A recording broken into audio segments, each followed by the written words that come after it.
Hello, welcome to episode 19 of No Holds Barred. That's Sal. Hello. Hi, and I'm Don.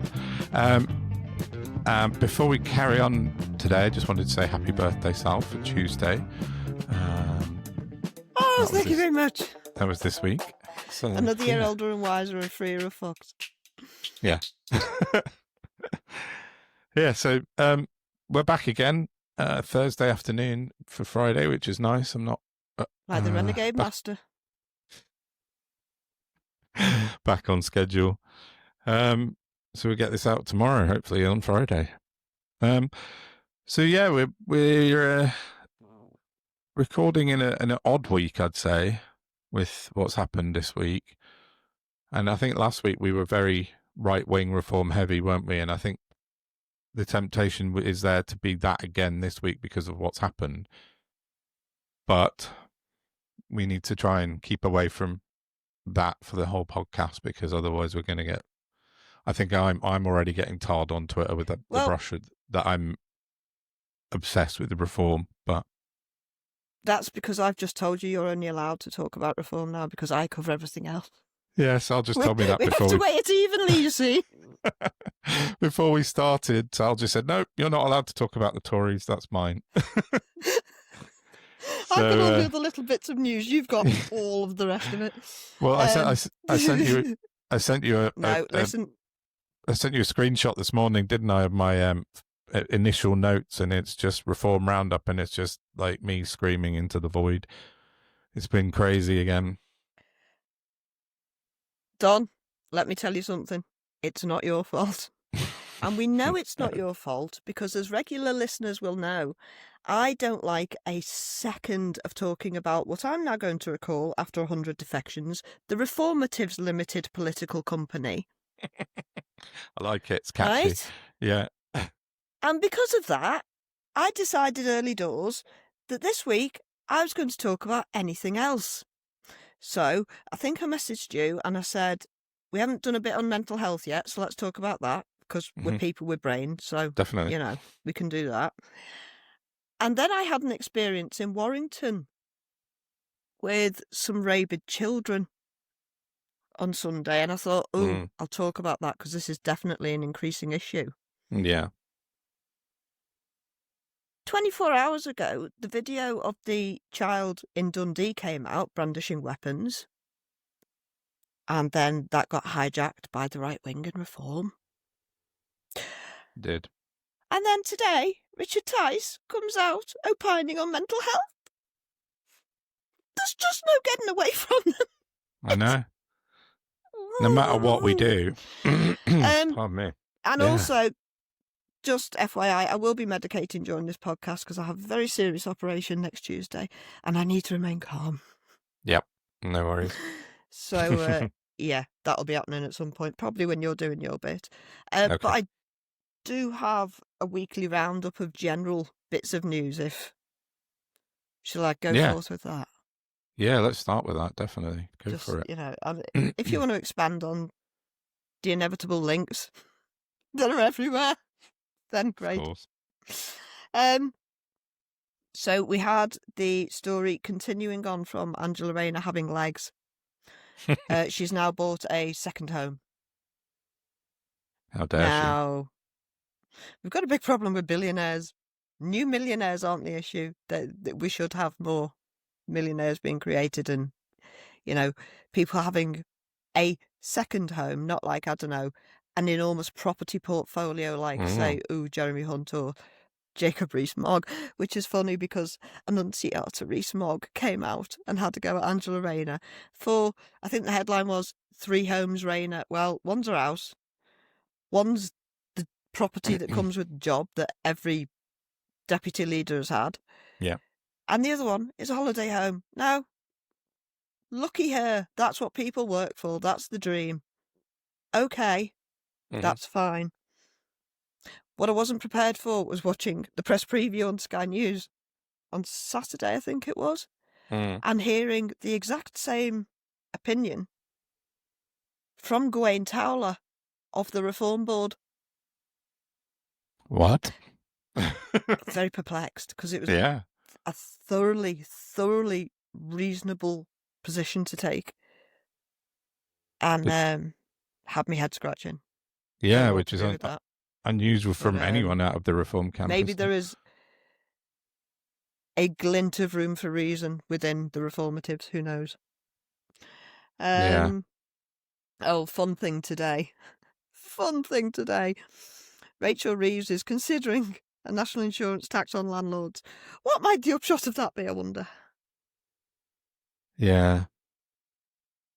Never going to happen. Absolute nonsense. Nobody can afford rents to rise further than they already have, which is No, like, very I don't know, true. 50% of everyone's salary or something. Get in Yeah. the bin, you tedious, odious individual. No, I don't think that'll happen. But Lib Dems very much leading in the integrity polls via Ed Davey, who very, very happy with Ed Davey again this week. What's going on? Twice. I'm I know. I very think we're going wary to of have. Ed Davey for obvious reasons.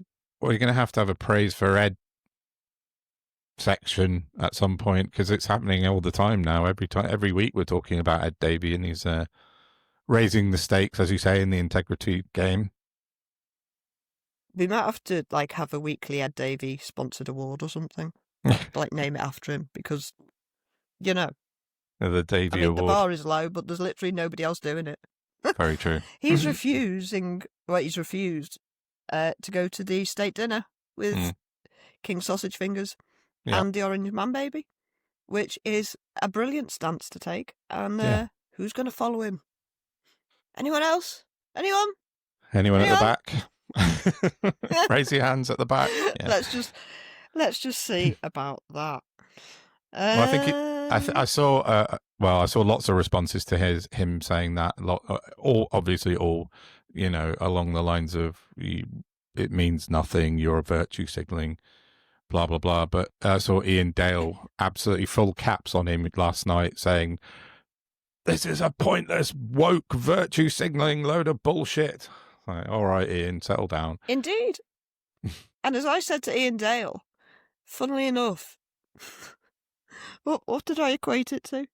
Virtue signalling, much like dog whistling, is something you don't do yourself. He's actually doing it. He is virtuous. He's not signalling anything, you imbecile. Right. Exactly right. Yeah, he's not writing about it going, oh, I might do this, I might do that. He's actually put his money where his mouth is and gone, you should do this, I'm not, but you should do this. He's not. Exactly. That's what virtue signaling is. No, Davy's put his money on the table. No, that's not the right phrase. Put his cards on the table. That's the metaphor.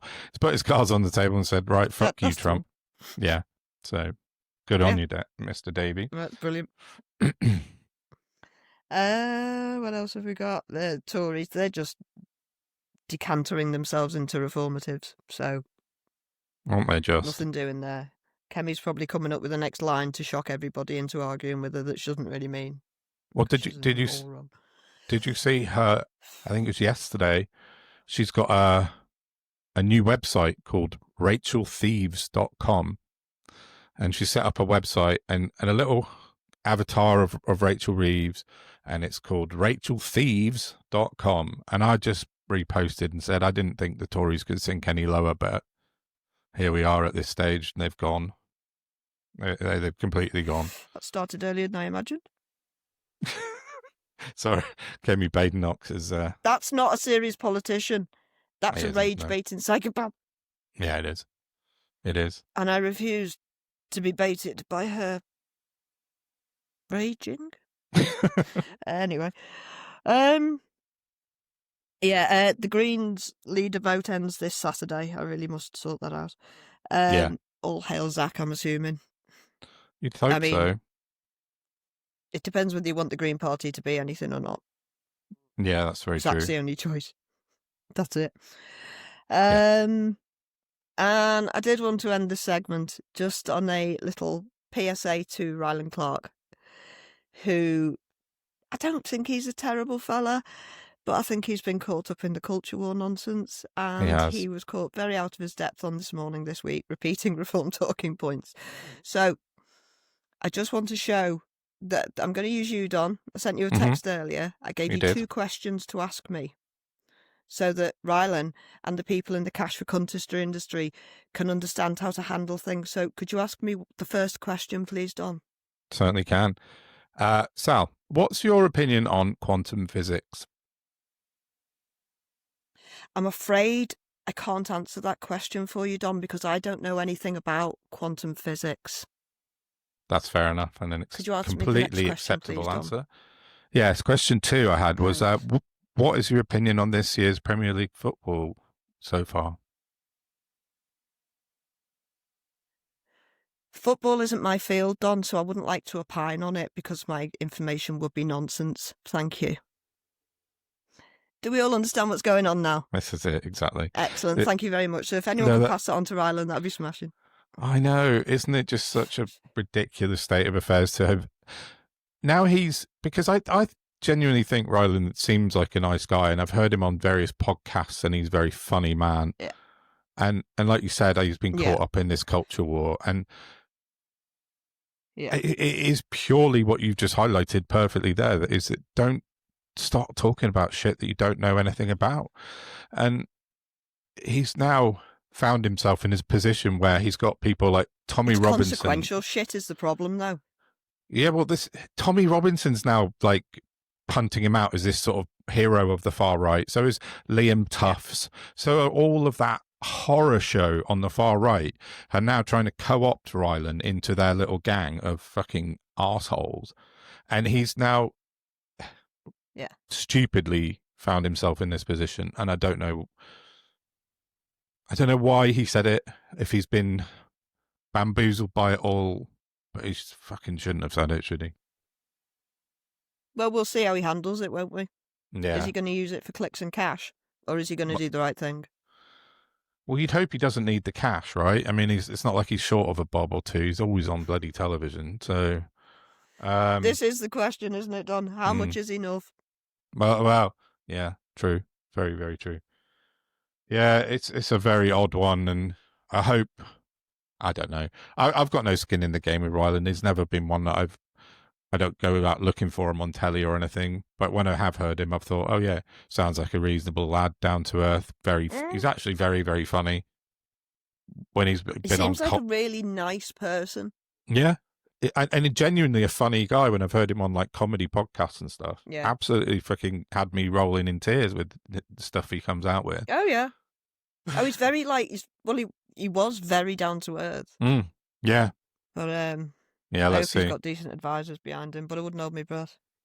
Yeah, no, but I kept seeing after it yesterday photographs of him being populated across Twitter of him and that Thomas Skinner character. So him and Skinner are very good mates. So he tweeted him, didn't he? Well, I saw someone post a photo of at least 4 or 5 different photos of Rylan and Skinner together in different places. So they're obviously mates. I don't think Rylan's as daft as Skinner. Yeah, I think Skinner's... I think he's bothered about people he upsets, whereas I don't think Thomas Skinner... Where there's no sense, there's no feeling, is there? Yeah, I think that's right. But, I mean, isn't Skinner... It's another mask. He's another one wearing a mask, isn't he? He's a Mockney, went to the really expensive private school, all that sort of shit. But it's just another act. Sort of feeding into the mental health chat. Well, sort of as a part of it. Yeah. For the years I've been recuperating from my mental health issues. I'm not even joking, my son used to watch The Apprentice with me. I used to watch The Apprentice because I didn't go anywhere or see anyone for a long time, really. And I would watch that just to know that I wasn't a thick idiot. And it worked every time. And I know don't get me wrong, I know a lot of it is curated, but no, Jesus Christ, those people. Yeah, I know exactly what you mean. They've been single-handedly responsible for Katie Hopkins, Thomas Skinner. Who are the other ones that have come out of that? Michelle Dewberry. Yeah. Yeah, I don't know.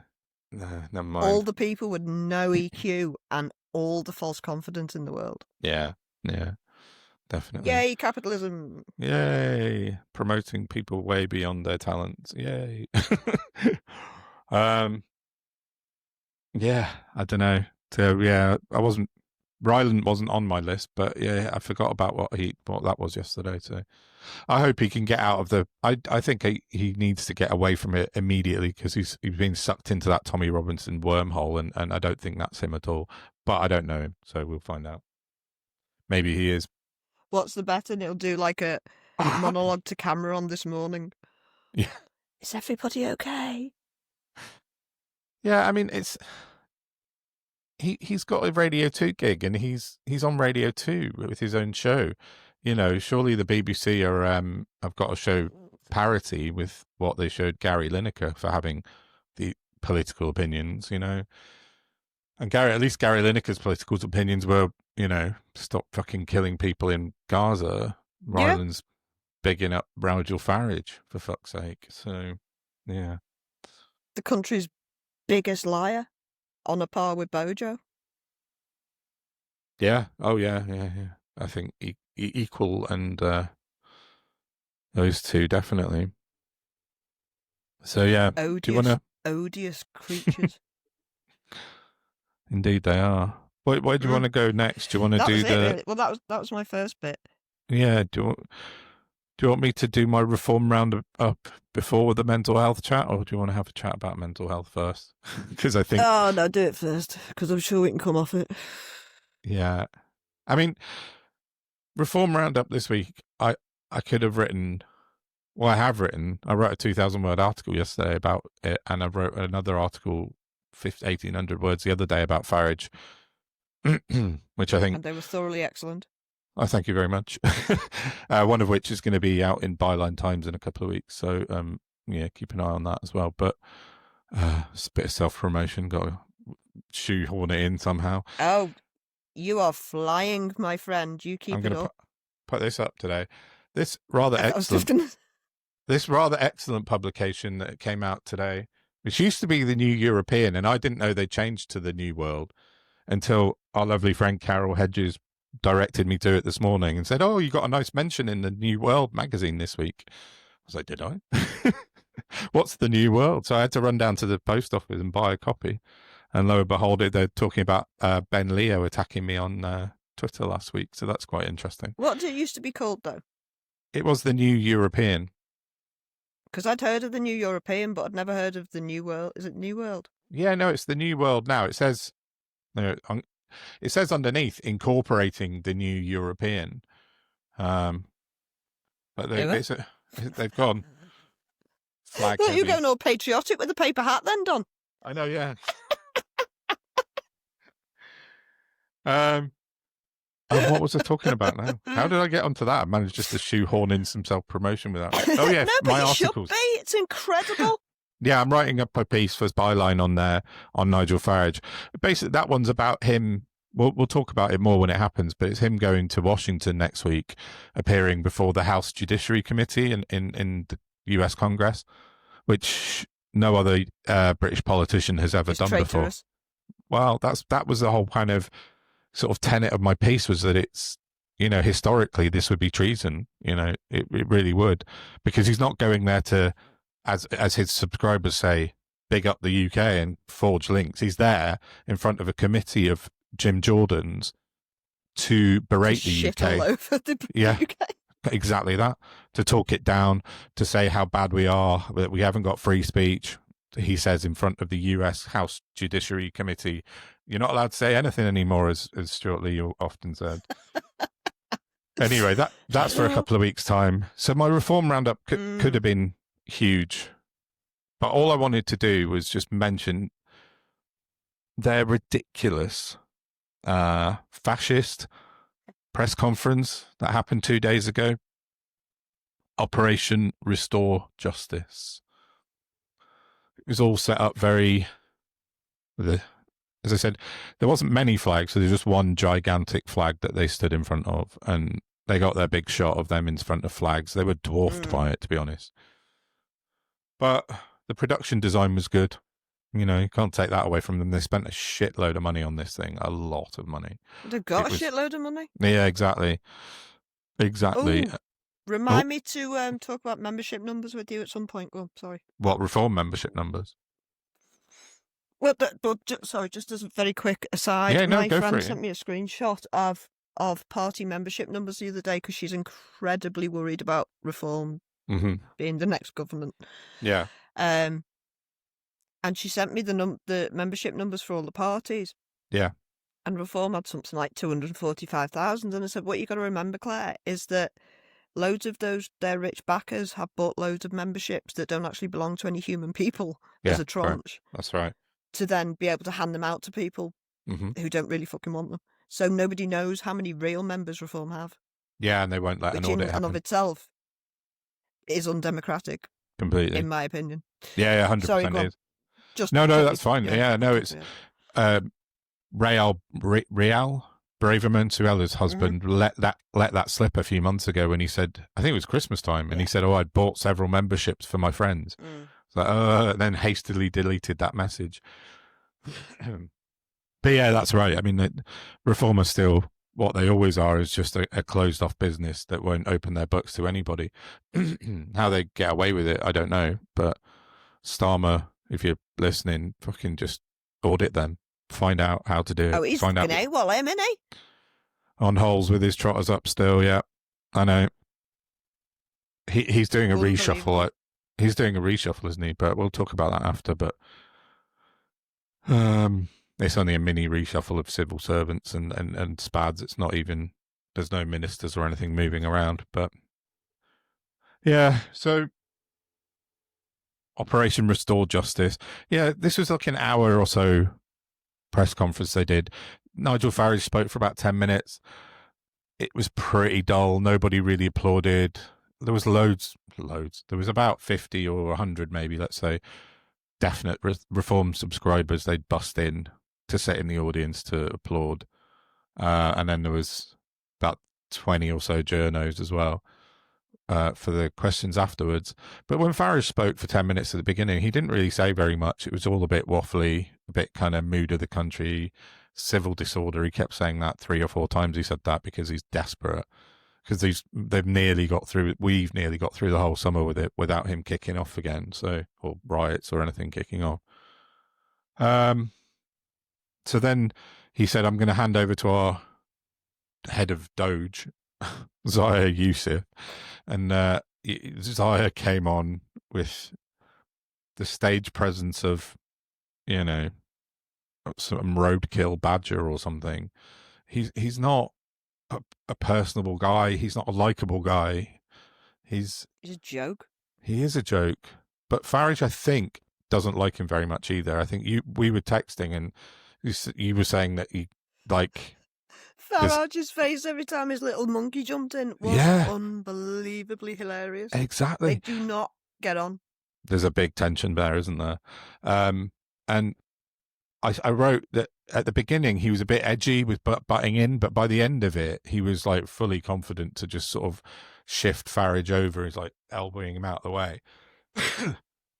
But basically, his speech Sorry, went can on. I just clarify?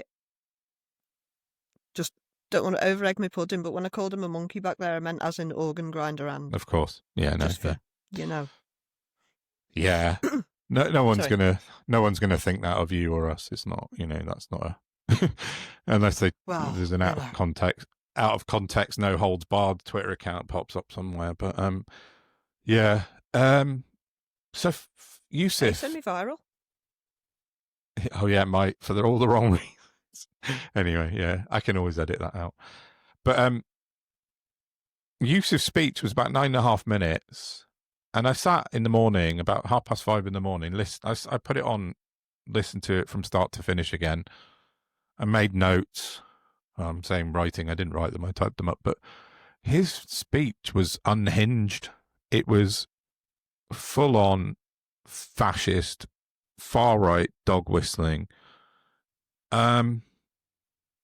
He was off the charts. He kept contradicting Farage as well. And Farage had previously said that they were going to remove us from the ECHR for 5 years. Go on, what's up? No, I'm just laughing at the Oh yeah, okay, sorry. I thought Yeah, he was. Every And time. Farage was saying we're going to disavow from the ECHR. We're going to come out of it for 5 years until we can work everything out. And Yusuf came on all like crazed and sort of like, no, that's not far enough. We've got to go further than that. We're going to come out of the ECHR. We're going to come out of the where was it? I'm going to read it out because it's Refugee mad. Convention, wasn't it? There was 4 big things. Sorry, bear with me. There we are. Yeah, he said, that's not far enough. We're going to come out of the ECHR. We're going to disapply our signature to the 1951 Refugee Convention, and even went as far as to say he disavowed the UN Convention on Torture and the Council of Europe Convention on Action Against Trafficking in Human Beings. Now, if that doesn't set off fascism alarms across the world, nothing will. Because it is it's textbook fascism, stripping away the rights of human beings under any guise is fascist. But this is just off the charts. And expecting them to be trusted with it instead is the kicker. This is it. So what are they going to replace it with? The British Bill of Rights, they say. They're going to write their own bill, which I think, I don't know if anyone remembers, Dominic Raab put forward a British Bill of Rights in 2022. When it was his plan then to come out of the ECHR to deal with immigration when he was a Tory minister. Well, he was a Tory same foreign secretary, rather. Same. Exactly. And I've said there's not a siggy paper between them. No, exactly. Like Reformer just dug into the Tory tombola, spun it around. Let's pick out a policy. Oh, there's the British Bill of Rights. We're going to nick that. They are effectively. I think Farage just wants to be the Conservative leader. I think as soon as it splits, he's going to move and try and co-opt the Conservatives and become, Conservative leader. I mean, that's... The Reformatives. Well, yeah. I think he'd be happy with Conservatives, though. Like...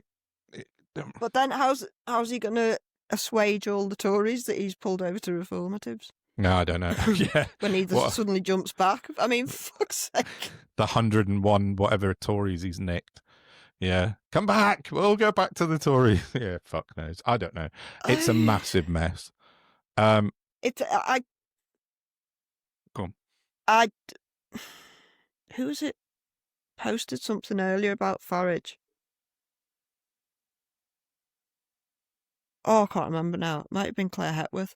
Right. I've lost my thread.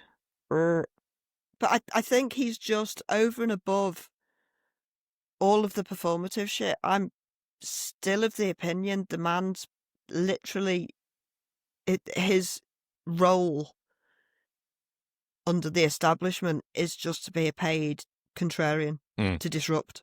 Yeah. But by the establishment or by Russia, who knows where the money's coming from.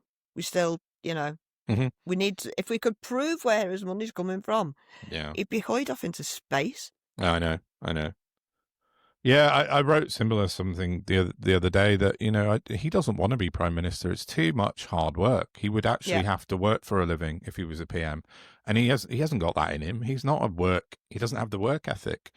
I mean, even Boris Johnson, at least, did he put some effort? He put a bit of effort in, but I don't think even Farage would match up to Boris Johnson's low bar of work ethic as a Prime Minister. I don't think he wants it.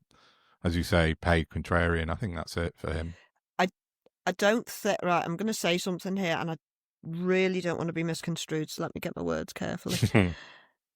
I think that whilst Boris is responsible for the mass murder of hundreds of thousands of people,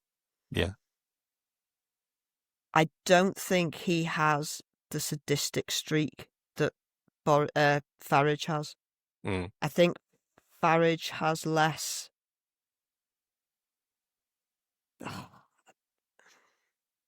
Were you going to say morals there?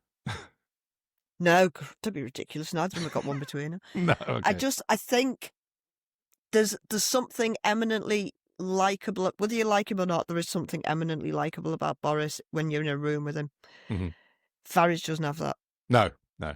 And Farage, I think Boris wants to be the head of a great country, but his timing and his company was very off, and there was no other option. And I'm not excusing him, because I would put him in the spaceship immediately with Elon Musk and Trump and everyone else. But compared to that toad, I think the toad is eminently more damaging. Yeah, I wholeheartedly on a agree on national that. scale.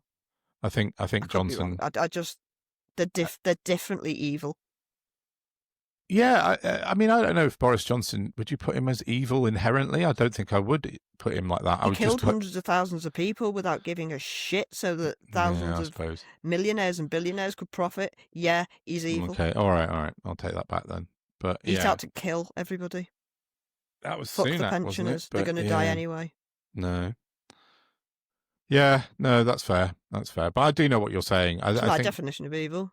No, I think Farage is because he's not. I don't think that's his goal. I just think he's not working to be prime minister, and I think it's all about him. Yeah, exactly. That's showing more now than it has done in the past, I think. And I think that press conference the other day was. I wrote something in the evening before that as has Farage blown it, because I don't think he's blown it necessarily, but he showed himself up as being a bit weak on that press conference. He didn't answer any questions properly.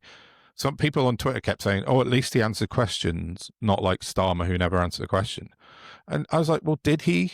And he did, did he? Well, technically, he answered every question, but he didn't answer the question that he was asked. Yeah, but you went through them. Yeah, I did every single question. And that's why I just want to pick up on like 2 or 3 things that came out of that. There were five questions. 5 reporters asked him about whether he would be comfortable sending people back to their home countries to be tortured.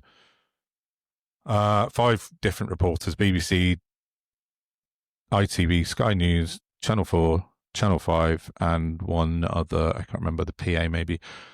He didn't answer a single one of those. He just immediately deflected from that word. As soon as he heard the word torture, he started waffling about Epping hotels, about anything that he could find.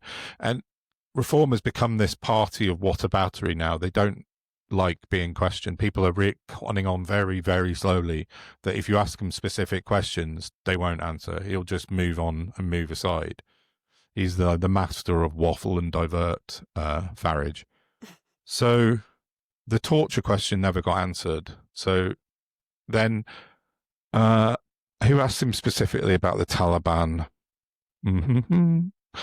Bear with me, it's right here. Oh yeah, it was the I paper. It's interesting that at least the questions are finally being asked. Yes, exactly. That's it. That's what I'm saying. They're cottoning on. There. Yeah, exactly. It's a step in the right direction, but because he won't answer there, like, people just give up. They'll be like, "Oh, fuck it, I can't be asked to ask him a difficult question because we know he won't answer it." But the I newspaper asked him about, how much are you willing to pay the Taliban? Would you be happy to negotiate with the Taliban? Because he said he would. And he went on about, he started going on about Tony Blair. And like, that was his answer to the question about the Taliban was, well, when Tony Blair was in power, he kept saying your feet wouldn't touch the ground if you came here illegally. Again, false equivalence. It's not the same. But what else did he say? Oh yeah, The Sun. Noah Hoffman. Have you come across Noah Hoffman from The Sun? She's the political editor. I've seen her online quite a lot. But she stood up and she started asking a question, and I don't know her from Adam, but she looked like she was about 17.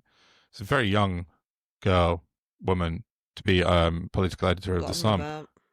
But her question was pretty much more extreme than Zaya Yusuf's entire speech. She was really very forceful in her questioning.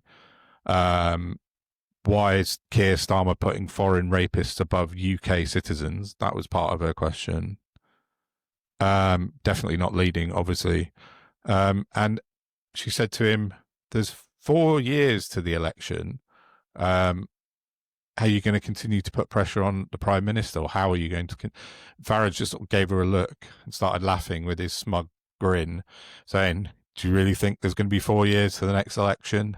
Really like giving it the big sort of frog face grin to her. So, That's the fucking plan. They're just going to disrupt everything till they're forced to call a GE. That looks like that might be their plan. Yeah. That might be the plan. Get the fuck out of here. Because I saw something again today, and I think, was it Tice or Anderson? I can't remember. One of them had put something about Rachel Reeves going to be forced into emergency budgets and there's going to be a forced general election. I reckon that is their goal, because they can't keep this up for 4 years. There'll be a wealth tax before that happens, knobhead. But they can't keep this up for 4 years, can they? It's just impossible to keep this. No, of course they can't, which is... We've been saying that from the off, haven't we, really? Yeah, exactly. It's so in that kind of setup... It's going to lead very easily into a mental health segment, that much I can tell you. Yeah. Well, that's... Yeah. They're crackers. Yeah. Give me one more minute on this and then we'll finish it up, because it is crazy. Oh, no, just generally, it's no hurry. I mean, the listeners might feel differently. Yeah, they might. I'm fucking fed up of it as we are. But I'm joking. I just wanted to highlight 2 more points. First, I'll come back to the question in a minute from Camilla Tominay, because it was mad. But the whole thing I watched was that... Yeah, exactly. This was live streamed by The Telegraph on their YouTube channel. And I was watching it the next day. But they had a ticker across the bottom, a chyron, for the entire hour and 20 minutes of the broadcast, saying, "Donate to Reform. Please donate to Reform. Join up here, donate your money." How is that legal? That's my question. The Telegraph newspaper are literally broadcasting a party political donation plea. Paper of record. Somehow. Well, is it still? It can't possibly be, can it? Yeah. It's just... They're the Reform Gazette, effectively. They may as well rebrand themselves as now. We're already lying to people that haven't been born yet. Yeah. I know, it's absolutely crazy. So that's something I'm looking into, because that can't possibly be legal, that the Telegraph newspaper are allowed to broadcast an hour and 20 minutes on their YouTube with continuously scrolling donation requests for Reform UK. That can't be allowed. It's surely against... So if anyone's listening who has more knowledge than I about broadcast regulations and broadcast political law, I'd love to know what you think, because I'm trying to look into it, but I'm not schooled in that. So any help on that would be nice. But so because the Telegraph are clearly sort of sponsoring the entire thing now, they had 2 journalists there, where everyone else only had 1. And so they got 2 questions, because they're the Reform Gazette. The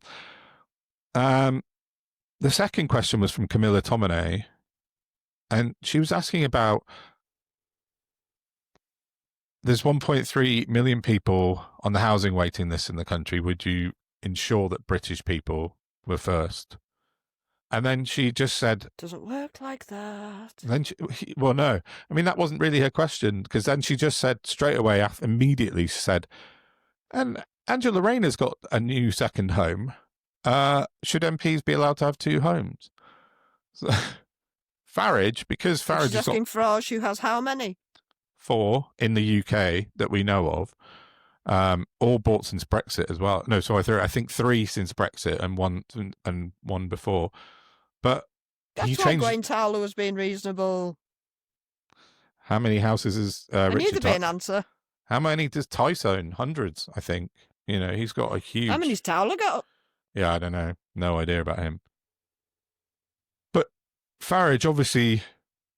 Tominay was obviously setting him up to talk about Angela Rayner, and he kind of fumbled a bit and then said, "Oh, well, you..." Done a very sticky wicket. Well, this is the thing. So he said, "Oh, well, if she's doing well enough, but I'm not sure she is. If she's done well enough, but I don't know if she's that good at business, then she should be able to buy a second home." But you sort of, half-arsing the response, because he's got houses. All of the Reform MPs have got houses, plural. So, but then he started going off about two-tier justice, Lucy Connolly and Ricky Jones, in response to a question about housing. So, yeah, I don't know.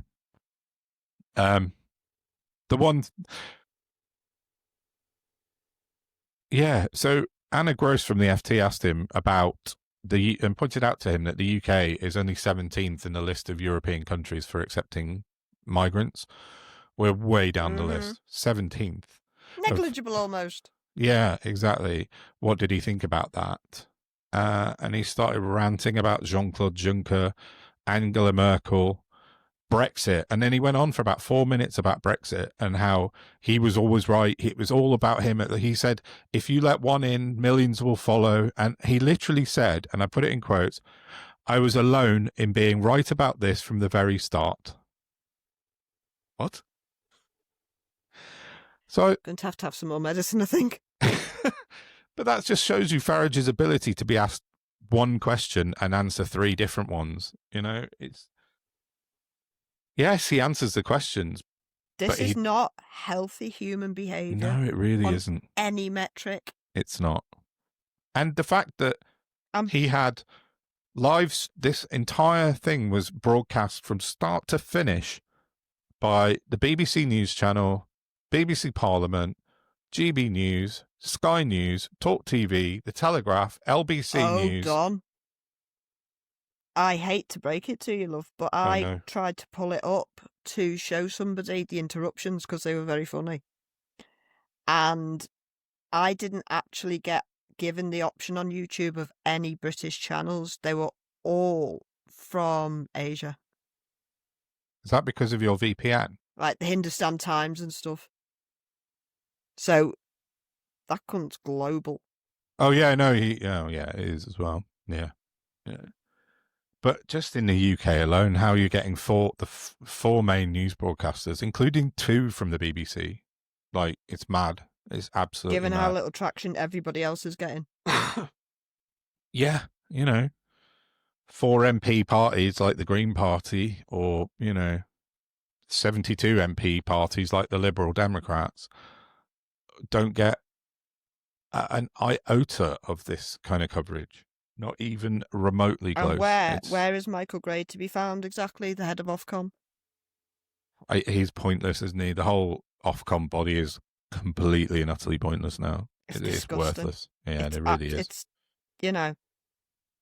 I was reading through their website weirdly the other day, because I'm sort of really exciting stuff that I do in my spare time, and looking at past decisions they'd made, and they really haven't ruled badly against anyone since last year, 2024, and they've got hundreds of open investigations. So even either they're just ignoring them, they haven't got the staff, or they just haven't got the will to kind of, push on with these investigations. But I don't know. But they're worthless, Ofcom, absolutely worthless. So, yeah. We talk about it every week, don't we? And it's just baffling. Somebody on Twitter put out statistics yesterday, I think, of like by MP how much airtime parties should get and how much they do get. And the disparity is quite overwhelming. Oh, was that the Cardiff University study? I think I saw as well. Might have been. I can't remember. They were focusing on Newsnight and stuff. But it's, yeah. I just, the last thing out of that was, a lot of headlines were made from the press conference, obviously, which is what they want, particularly about their willingness. Zaya Yusuf is now the guy whose Doge has failed, so he's now the man that's going to deport women and children to the Taliban. That's his job. But John Sweeney, the excellent John Sweeney, put out a riposte yesterday, I think it was. Yeah, yesterday. And he said, I'm going to read this from John Sweeney because it's interesting and it's really important for some context on the Taliban. And he said, the Taliban were ready and willing to provide a base for Al-Qaeda to launch 9/11. The Taliban were ready and willing to kill me in November 2021 on the road from Jalalabad to Kabul.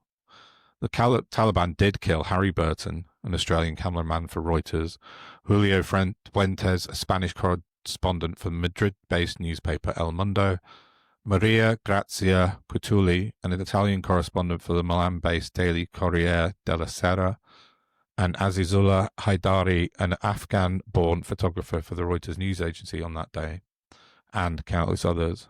He says Nigel Farage wants to do a deal with the Taliban. The Taliban are bad actors, so is Nigel Farage. And I think that should be the takeaway from this whole thing, that Farage and Yusuf are bad actors in the political sense of the word. They, in my opinion, they're a national security threat, and they should be looked at in that respect. Hashtag the Russia report. There you go. Where the fuck is that, please? Yeah, like that, almost like it never existed, that one, wasn't it? But that's another thing that Labour are not doing anything about. No, it's very true. Which begs a question. Yeah. Yeah, why? There's so many ways they could have brought reform down already, and they're not doing any of it. And you've got to ask yourself, why? Yeah, it's a bit scary if you start asking How is why. this democracy? Yeah, if you start questioning why Labour aren't doing it, that's what worries me about the whole situation. It's exactly that. It's not that Labour are fucking everything up, because, I mean, apart from the fact that they are, but why are they not doing the simple thing, like they could take out reform like that? It seems to me. But hey. There's so many angles you can attack them from with the resources the government have, and not even in a getting rid of a political oppo way, but in a, like you say, a national security threat way. Yeah. I can't fathom it. No, and this is what I've got suspicions, but everything's a conspiracy, isn't it? Well, this is it, and this is why I'm really, because they exist. Go on. Yeah, well, this is why I'm really interested in seeing what he's going to be saying in front of this committee in Congress next week, and we'll talk about it on here, and I'm going to write it up for byline. He's going to have to be very careful, isn't he?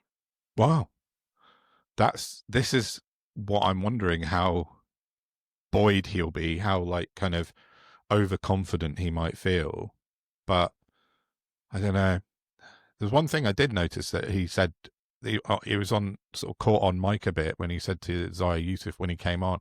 He said at the beginning, he said, "Oh no, you stand on that side because I've got bad hearing." So he's losing his hearing a bit. But not that that's particularly relevant. I just found it interesting. But yeah, I don't know.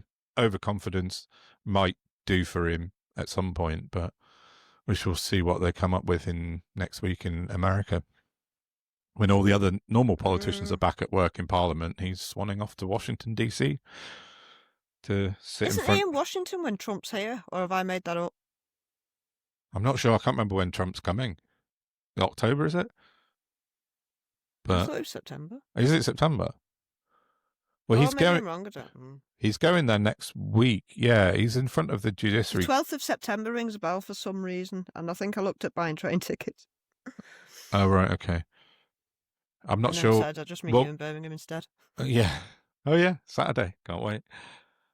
No, Farage is going to Washington. He's going to sit in front of this committee in Congress, and then he's scheduled to speak at the NatCon conference. The usual bollocks that he goes and speaks at every year. Nazi conference. Yes, the Nazis. Yeah, that's it exactly. So, anyway, that I think. Let me just double check, but I'm pretty sure that's my reform roundup. I could go on and on and on. Oh no, sorry. One last thing. GB News, the political. I'm going to find his name. Their senior political commentator Nigel Nelson on GB News. I'll put a link to this in the show notes because if I can put a clip in, I will. But we're finding it a bit tricky putting clips in. They keep getting struck off by YouTube. But if not, I'll put a link in. Nigel Nelson from GB News, actual GB News political senior commentator, took Lee Anderson apart on the show. Sorry, I'm umming a bit there. No, Alex Armstrong's show. What? Yeah. So Lee Anderson basically kept saying, people want everyone deported. The public want everyone deported. And Nigel Nelson kept saying, well, you can't just leave the ECHR and all these different conventions because you're going to collapse a Good Friday Agreement. The EU are going to sort of have to force a renegotiation on the Brexit deal because that was all part and parcel of the Brexit deal. All of these things have consequences. People in Northern Ireland, potentially, if the Good Friday Agreement fails, violence could spark there. Would you be happy with that? And he said, well, people just want to be, everyone else to be deported. They've got no answer to anything when they're questioned. So please, GB News reporters or not, fucking ask them questions. That's it for reform. I'm done. They're not difficult to pick apart, are they? No, really easy. Which is really, why really easy. all these journalists that are giving them the airtime and aren't holding them to account properly are complicit as fuck. Completely. 100%. In everything, in all the side effects of what's happening. Sorry? I can't imagine the salary I'd take to do that. What, to sit opposite Lee Anderson and rip him to pieces? No. To interview political people and not hold them to account. Oh, I see what you mean. I don't think I'm incapable. I couldn't do it. Yeah. For all the tea in China, because where's the self-worth and the professionalism and the integrity, and where's all that gone? But they don't have it. They don't have it. I think there's an answer to that sort of a bit from the press conference, because they had 20 questions from 19 different journalists, and every single one of them, bar about 2 or 3, were very sycophantic when answering their questions, as if to say, please don't strike me off from the press pack. The way they ask questions, Mr. Farage, oh, lovely to speak to you, Mr. Farage. But if they all stood together. Oh, yeah. Yeah. Nigel needs them, not the other way round. Nah, but I don't know. I'm not sure if it's like what's the word? Symbiotic relationship with the press and Farage, because he generates so much click. Symbiotic. Yeah, symbiotic, and they generate so much interest for their papers and their media outlets. I'm just wondering if they've been told they have to keep him on side. Don't go too hard on him. There are other people they can report on. Well, you think? Yeah, I know. But that again points to the fact that these people aren't the ones in fucking control. No. Anyone picking up on this?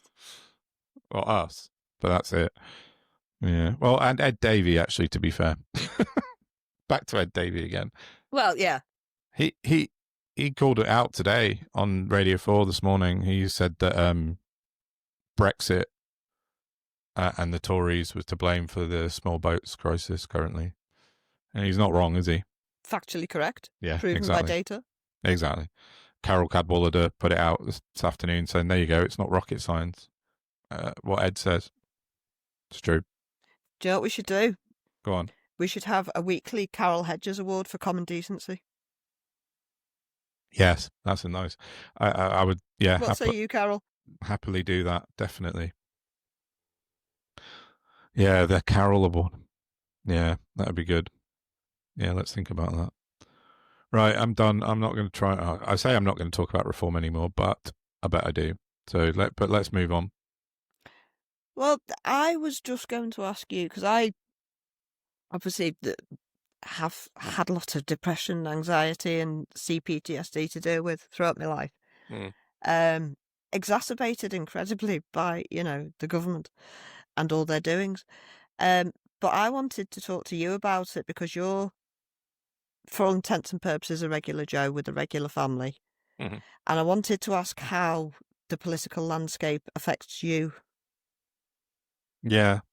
Do you have anything, any sort of, are you able to compartmentalize it, or does it keep you awake at night, or make you very angry? Anger, yes, a bit. I think my whole life has been. Okay, let's think about this. At the moment, I Sorry, put don't. you on the spot a bit. No, I it's didn't. it's I didn't abs- mean to. I just thought we could have a general no, it's back and absolutely fine. forth. I'm just trying to think of a way to answer it.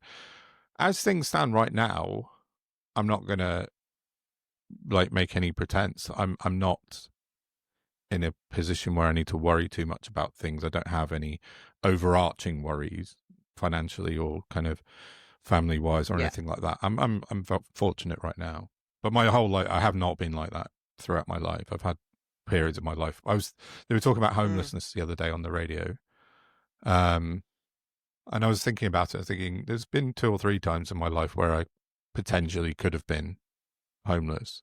I was close to it. I've have had really tough times in my life. Yeah. And how I think I've got this. I think I'm quite robust in terms of compartmentalization is maybe the right word, or maybe I've got this wall I can bring down where I can put the shit to the back and not dwell on it. I've always been able to do that. I think growing up where I did and in the circumstances we did with, no money and poor, and you just have to deal with your lot in life. So from an early age, that's what I did. So I think that has helped me in the tough parts of my life be able to manage things like that. There have been periods where I've really struggled. I mean, really had bad depression, but only I'd say maybe twice in my whole life for probably a few months at a time. And I've been lucky enough to come out the other side and been okay with it. But yeah, I don't know. I think it's just a way of growing. When I grew up, that's how I managed to. It's all kind of being able to rationalize it in my If you've been on head. the brink of homelessness, imagine what you feel like if you were in that position today. Yeah. No, it'd be awful. Like so many people are. Awful. It's just. Yeah. There's people on Twitter who are in like ropey accommodation and sofa surfing, and it's horrifying. I don't know how they cope. Yeah. Yeah. If I hadn't had a child, I would have been in exactly the same predicament, I would imagine. Yeah. But, I was lucky. Yeah. Anyway, Go on. it's so exhausting and draining, and that's before you even look at the politics, just existing in this world. But something we don't talk about enough, I think, it's not just screen time and we're all addicted to screens. It's the new era of technology, and there's just too much you have to know to be able to exist well in the world. Yeah. And I don't think it's like my age, because I like to think I'm quite open-minded and fairly quick to learn in some ways, but just trying to save money. There's nothing more expensive than being poor. And there are ways you can save money and get coupons and this, that, and the other, but then you've got to go into apps and you've got to have memberships and you've got to be signed up to stuff, and then there's data harvesting and how do you protect yourself, and what about phishing, and it's never ending. Yeah. And then things update and change, and then we do it a new way, and we're taking in gazillions more information than we're remotely evolved for.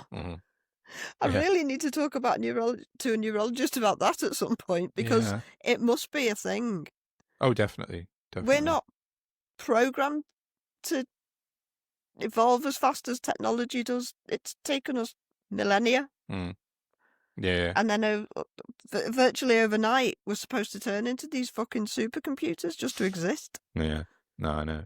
Yeah, I think people are struggling, and there's an epidemic in diagnoses. Yeah. I think you mentioned that on like episode 1. I think was the very first podcast was this sort of the fact that our brains are so far behind the data that they're receiving at the moment. It's just impossible to deal with. But don't look at that. All these rich people need to earn more money. Exactly. I know. You don't get productivity from people with broken brains. No, of course not. No, you definitely don't. It's a tough time. They had absolutely batshit.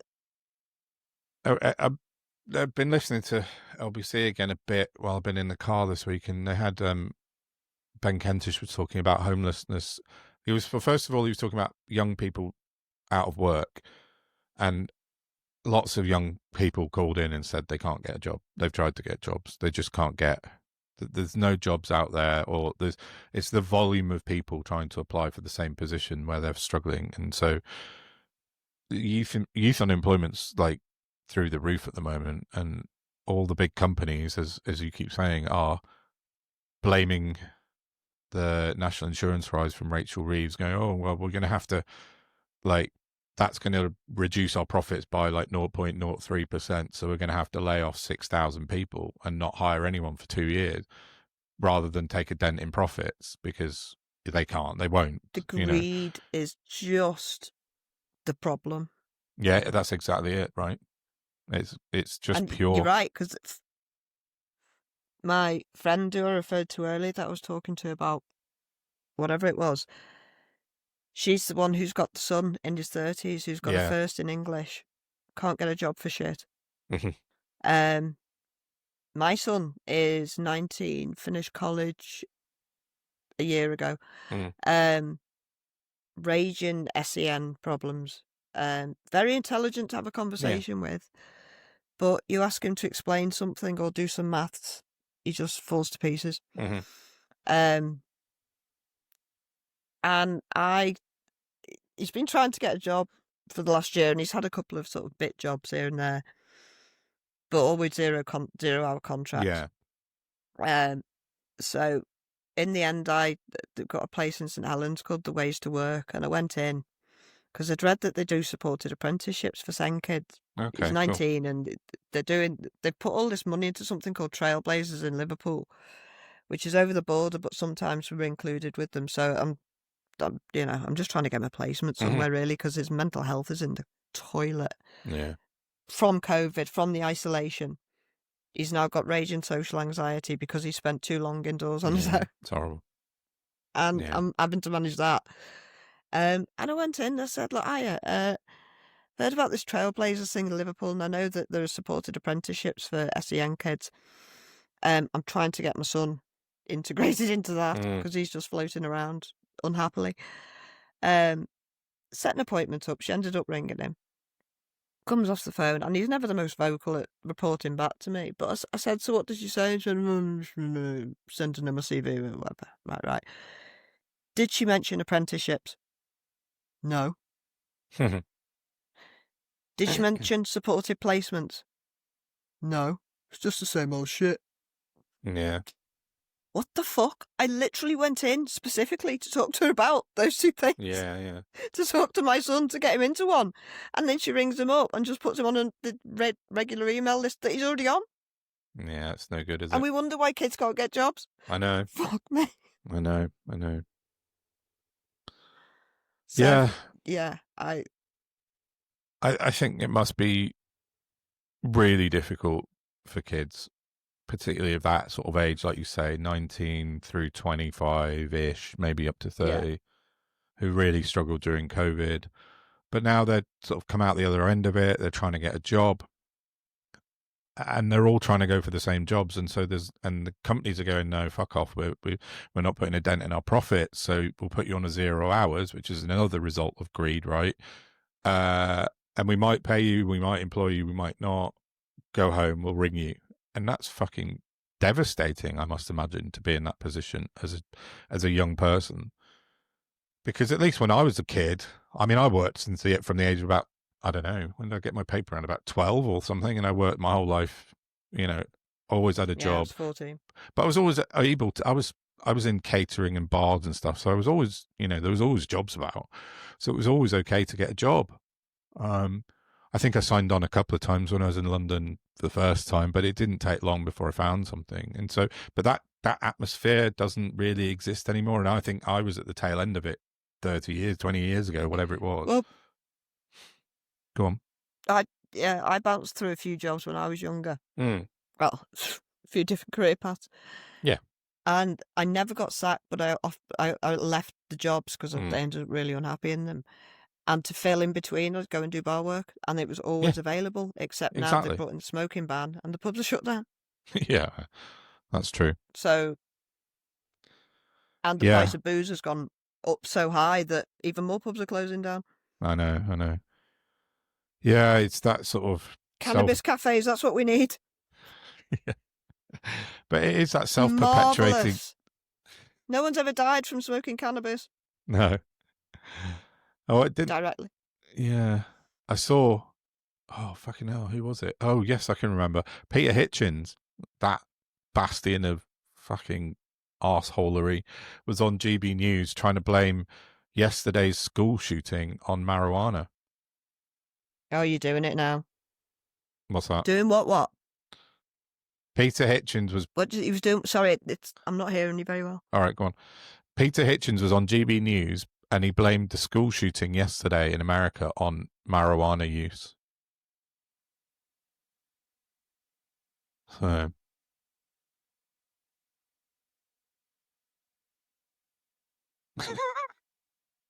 Makes me less murderous generally.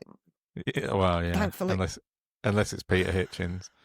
Anyway, I don't know. God, yeah. Oh, jeez. Yeah, he's horrible.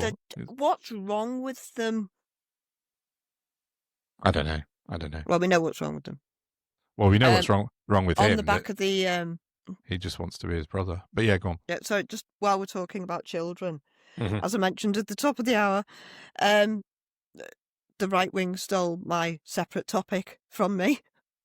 Yeah. Because Reform gegged on to... where shall I start? So I went to Warrington on Sunday. Never been before. Shopping's supposed to be good. It's all right. On the way back to the car, we heard a ruckus walking down the street, and it quickly became apparent there was a gang of screaming children. Now,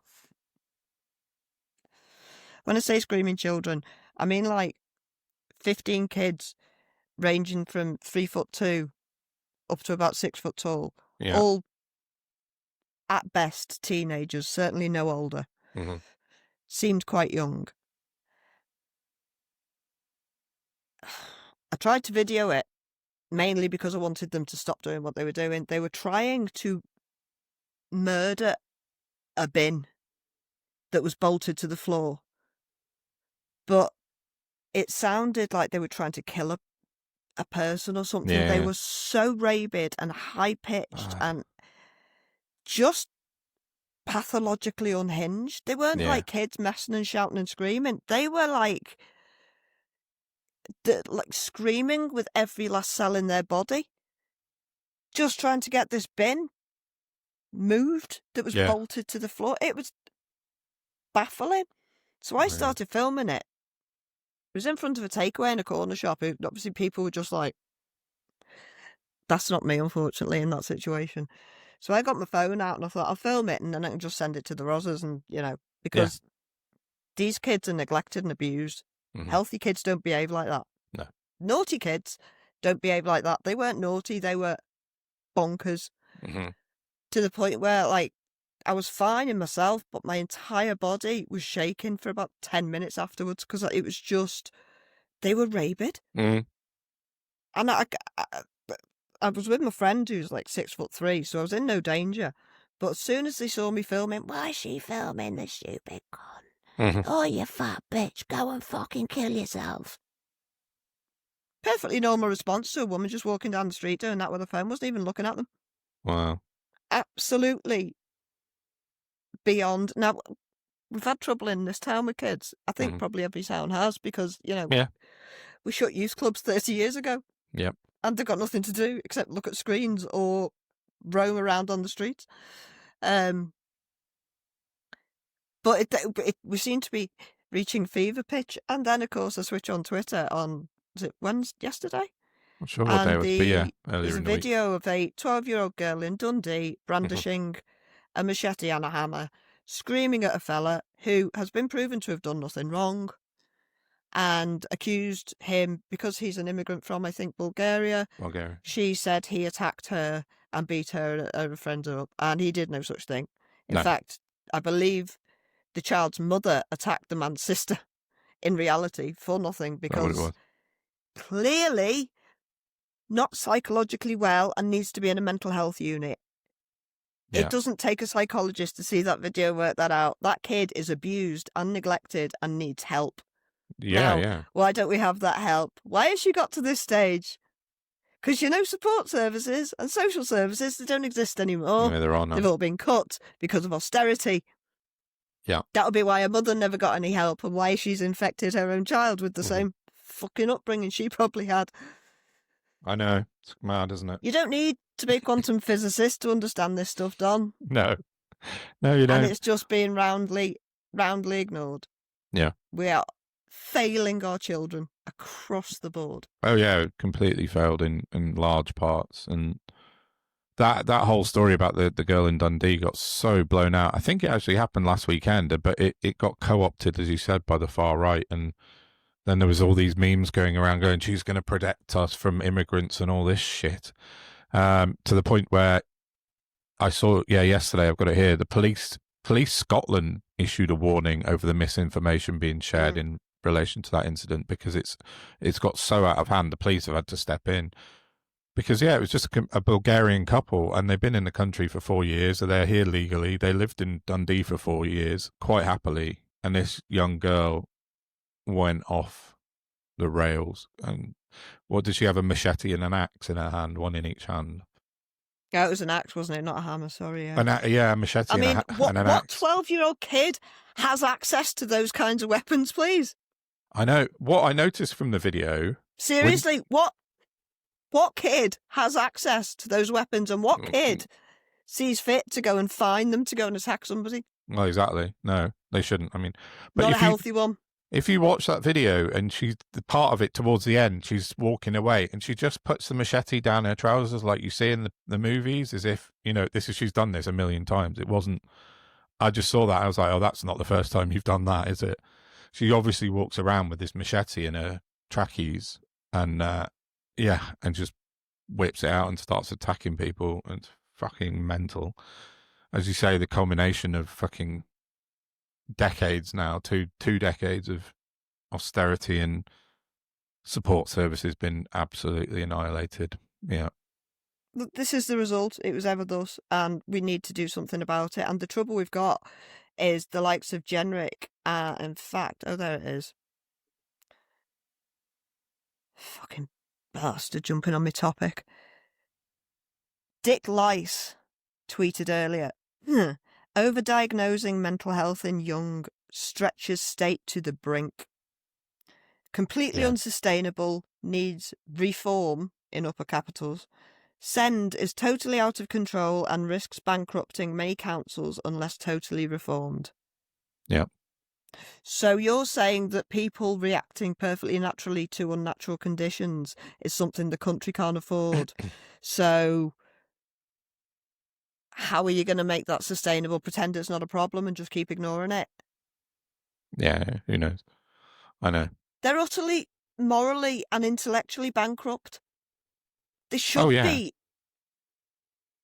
in prison for this. It's batshit. Mm-hmm. But what I was going to say, off the back of the Dundee thing, that I am almost certain... hang on, I'm just trying to find it. So, there, that was right. I picked it up from an account called Right Angle News with 250,000 followers. Claiming to be an independent news reporter. He tweeted the video. Breaking. Police have arrested and charged a 14-year-old girl. She was 12 it turns out. Even the BBC reported she's 14. After she was forced, she was not, to brandish a knife, not a knife, to defend herself and her friend against a migrant who attempted to assault her. Yeah. In Dundee, Scotland. Not true. That's complete not what lies. happened Yeah. at all. Bullshit. I retweeted it and I just said, this is disgusting. From the child brandishing weapons to her little gang of screaming friends to the fact-free rhetoric pumped out by this account. This shit is what's destroying the UK, not immigrants. The stupid led by the wicked. And, I tweet quite a lot. And you send out into the ether and you leave it and you hope for the best. Well, definitely, 612,000 views so far. Yeah. And boy, did I bring all the bots to the yard. It was my first proper attack, and I'm honoured. Welcome to the club. It was such a pleasure. Your badge is in the post. Yeah. Oh, I swear to they're just... Do you know what's lovely though? Because like that sort of shit really did used to trigger me, and it's taken me a lot of years to deliberately train myself to be like stone cold. Yeah. And it's brilliant. Yeah. It's so good to just sit there and laugh because they're pretend people like...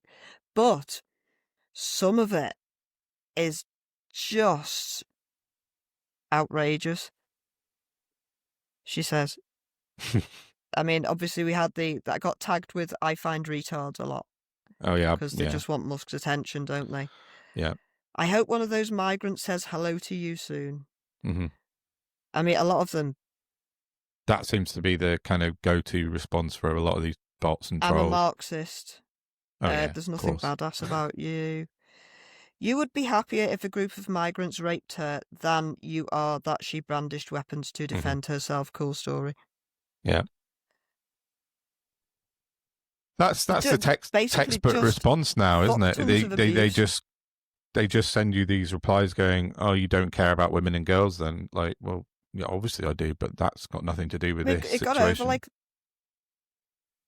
It's had over 1,000 comments, and 95% of them are bots.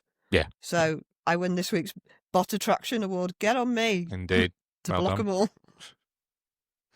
I'm going to make a little graphic for the YouTube video, so I'll put it But it was interesting because what I did just to sort of... I played with Twitter a little bit. And because there was some of them that were clearly bots, but with like massive followers. So I went off and spoke to Grok, and it turns out you can literally just go out and buy an account with an amount of followers. Yeah. And they're all bots. Yes. But it looks like you've got a really popular account. Yeah, it's an amplification. So once I get onto that, I was like, well, I'll use you for your algorithm then. Yeah, we'll see where that takes us. And lo and behold, I clung on to the ones with the big accounts and started interacting with them. That's right. I blocked all the, go kill yourself slag ones. But, and sure enough, I've got like another 300 followers just off that one tweet. That's more than I've had in 2 whole years. It's absolutely crackers. There is a bit of an art form to sort of riding the bot pony, as it were, like getting out there, and once they start, you only have to, like you just said, you only have to reply to 2 or 3 different ones, and then it kind of exponentially explodes into this cloud of kind of traction online.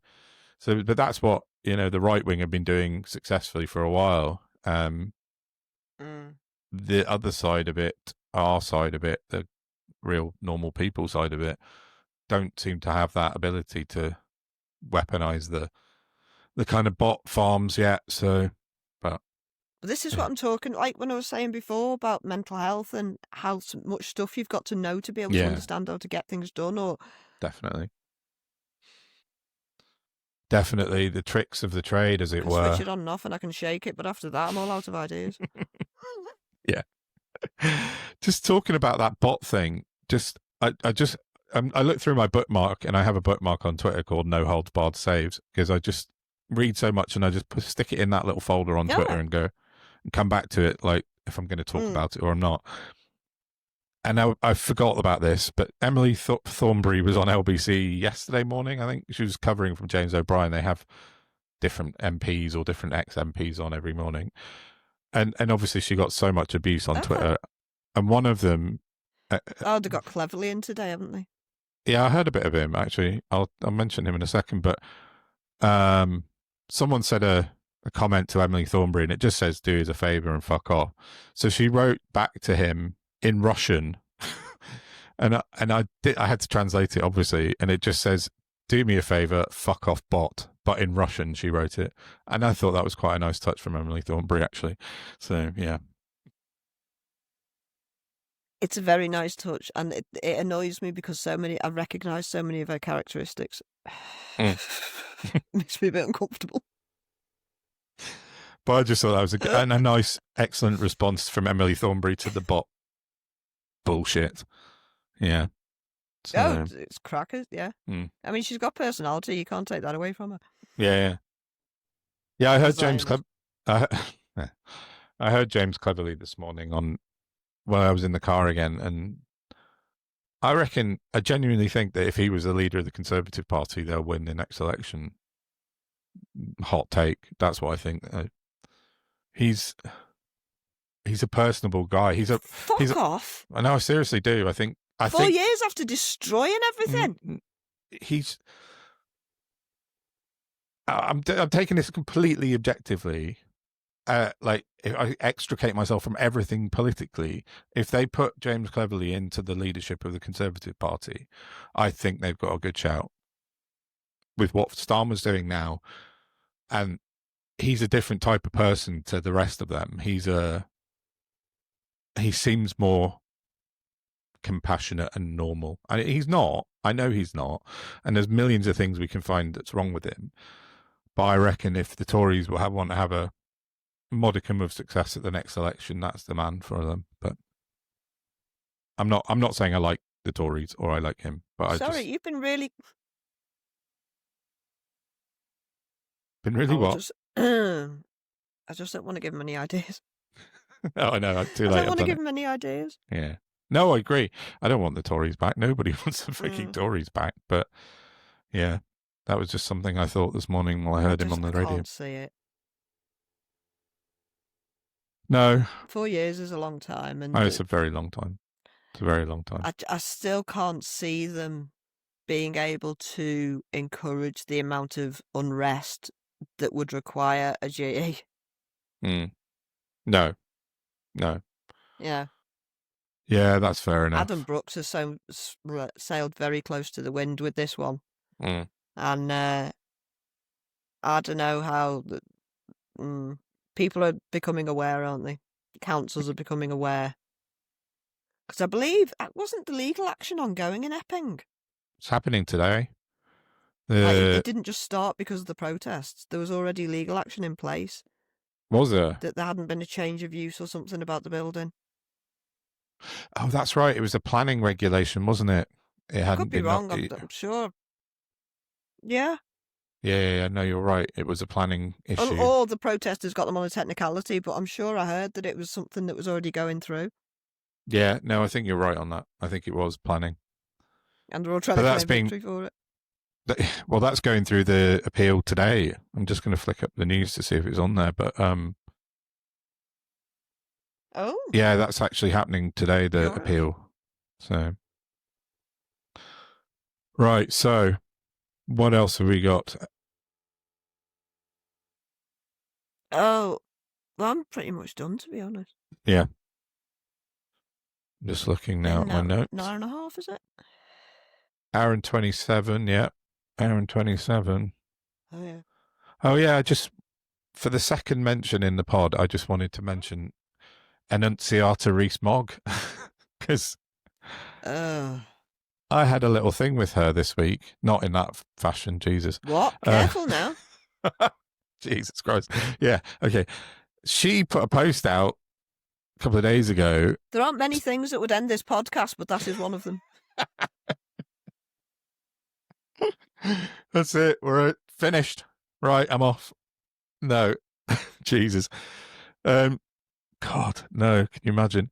Anyway, no, she put out a post the other day about she'd taken her 2 teenage girls shopping in Bristol. And it's this big long post about walking down my eyes, she fucking did. Wow. She's saying she walked from the car park. There were drug addicts getting their gear ready. The ticket machine wasn't working. The escalator. Yeah, I love the use of the word gear. I know. She knows what she's talking about. She's so street. She said the numerous shops are empty, including the massive old Debenhams. Now, it goes on and on and on about how rough Bristol is. And I know Bristol. I lived in Bristol for years. I live half an hour from Bristol now. My son was born in Bristol. My dad lived in Bristol for 30 years. I'm inextricably linked to that city. I know it like the back of my hand. And I called her out and I said, "You're just talking absolute shit. These are lies." I just said that she was lying. I said, from context, I can tell that you've walked down one street called the Horse Fair, which is where old Debenhams used to be. And that street's always been pretty run down in Bristol. There's no doubt about it. It's always been like that. And the old Debenhams closed down in 2021 when her brother was in the Tory party, when they were ruining the country. And because her dad wrote the book on disaster capitalism. Correct. So I pointed that out to her. And I just said, from context, you parked in Rupert Street car park, you walked the length of Horse Fair to McDonald's, and then you walked back again. She replied to me and basically said, no, actually, we parked in Cabot Circus and walked to Primark. Now, if anyone knows Bristol, that's the exact same route that I'm talking about. I just had it the wrong way around. So you parked in the car park at this end and walked that street and back. I said you walked that end. So I said, oh, I was right then. You did one street, which is the most rundown street in the centre of Bristol. And yeah, she was just, that was it. That's all she had to me. But it's just bullshit. She's trying to make a political point. The whole thing is, her entire family are the actual architects of disaster capitalism. Her dad wrote the book. Her brother rolled it out. And now the country's fucked. And she's got the gall to complain about that. Mm-hmm. What? I know. I just thought it was gross. I think she's trying to make a point about a city, which is actually very cool. There's loads of really, really cool stuff in Bristol. She's just trying to make it out like it's this dystopian hellhole, and I just wasn't having it, because it isn't. Bristol's an awesome place. She needs to be shown what dystopian hell is. Yeah, there's plenty of places around the country that she could visit that would fit the bill, but Bristol isn't one of them. Yes, that's what I meant. Yeah. No, I know. But as you say, her father wrote the book, right? What was it called? I've forgotten the name of it, but it's Peter Thiel's favourite book.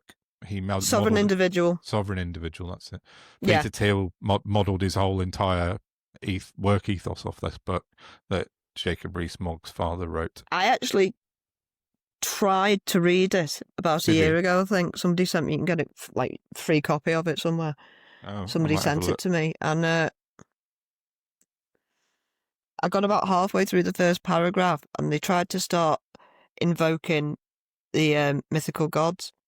Oh, really? And stories as, like, a bedrock. And I thought, fuck off. Yeah.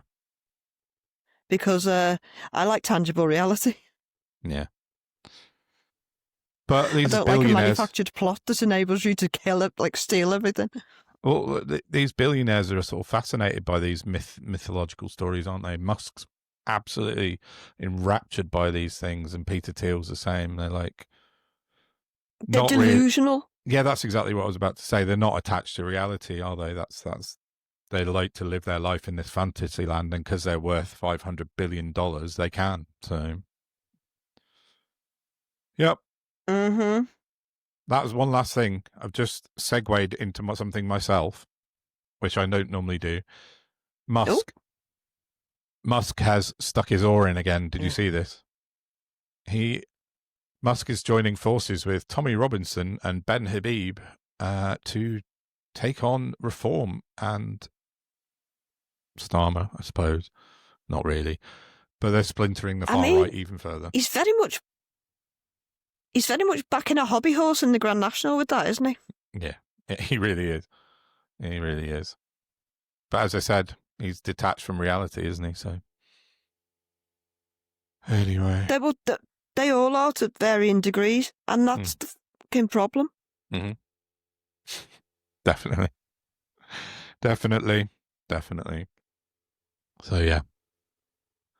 I think on that bombshell, yes. Unless you've got anything else. Yeah, so on that bombshell, billionaires are deluded weirdos. Maybe we should wrap it up for this week, I think. Right, okay, yeah. So if everyone could like, share, subscribe, that'd be fabulous. Thank you for getting to the end and staying with us. And our numbers are going up, so thanks for all your support. We're very delighted. Yeah, absolutely, all of that. So have a great weekend, and we'll see you next week. Thanks for now. Bye-bye. Bye.